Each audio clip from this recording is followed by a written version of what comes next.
Thanks, Jaylen. Jaylen, now that you've had some time to sleep on it, has the reality set in? It's set in, but it hasn't hit me yet. I haven't broke down emotionally. I'm just super ready. I haven't had time for it to set in. I've been traveling. Things have been kind of a whirlwind, but I'm ready for Summer League to start and show the Boston Celtics fans what I can do. See, being picked number 3 in the draft, I mean, that carries a lot of stature, a little bit of pressure. How do you feel that you'll be prepared to live up to that draft? I'm overly confident. I believe in myself 100%, and I believe in my game, and I believe in my work ethic. I don't think anybody works as hard as me, and especially not in this draft class. So I'm gonna go out and show what I can do. I mean, Rome wasn't built in a day. It'll take time, but you'll see.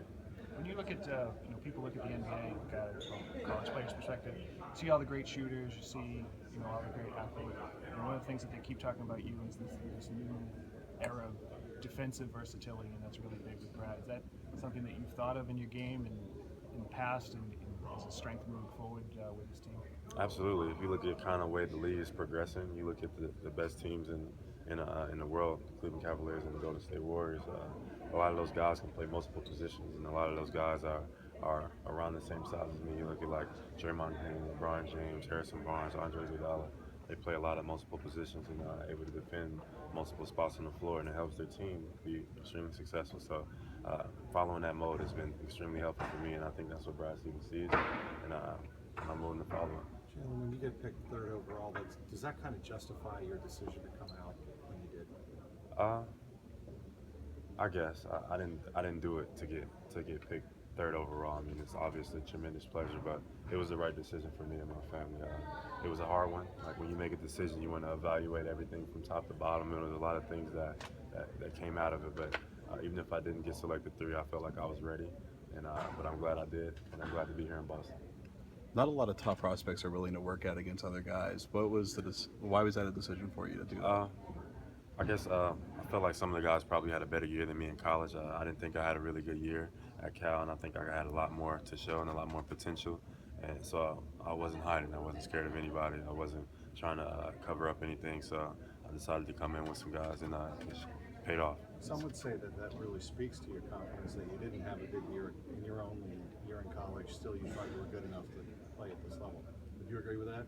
Absolutely. I mean, for me, it was a learning experience in college. Everything is about getting better for me. And a lot of guys go to college and try to prove how great they are, or prove what they can do, and try to cover their things that they need to work on. For me, it was laying it all out and reevaluating from the top. I have a good idea about myself, and I learned a lot about myself. Now it's about moving forward and taking each step to get better.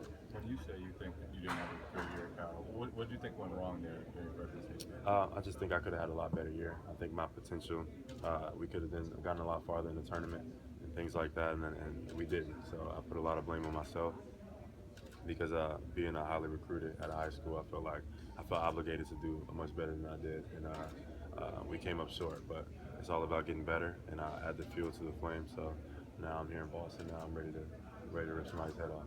Do you think playing in Stevens' system will give you the flexibility to be able to rip someone's head off, and you feel like you have more freedom and be able to be more dynamic? Absolutely. I think the NBA in general, 24-second shot clock, a lot of transition, getting up and down, a lot of versatile guys. So I want to add to that right away. This is a really good team. It's a playoff team. So right away, I want to bring energy. I want to bring defensive capabilities, like the versatility, like you said, and just add to that. They're a really good team. They have a lot of good vets. So just learning from those guys, I can't wait, and I'm super excited. Jaylen, some people point to your other interests and maybe question your lack of love for basketball. How does that make you feel? It makes me laugh a little bit to some extent. For me, I'm gonna just keep being who I am and then just respond with silence and just be myself. And I can't help but smile when people say things like that. Does that seem weird to you that people look at the guy who's into school and kind of thoughtful and say, well, because of those things, he must not be super into basketball?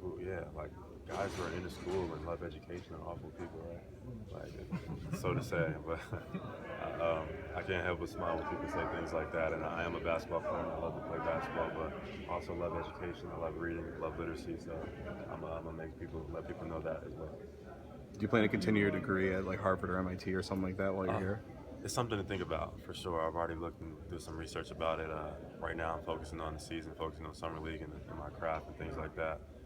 But it's definitely something to think about, and I can't wait to start exploring my options.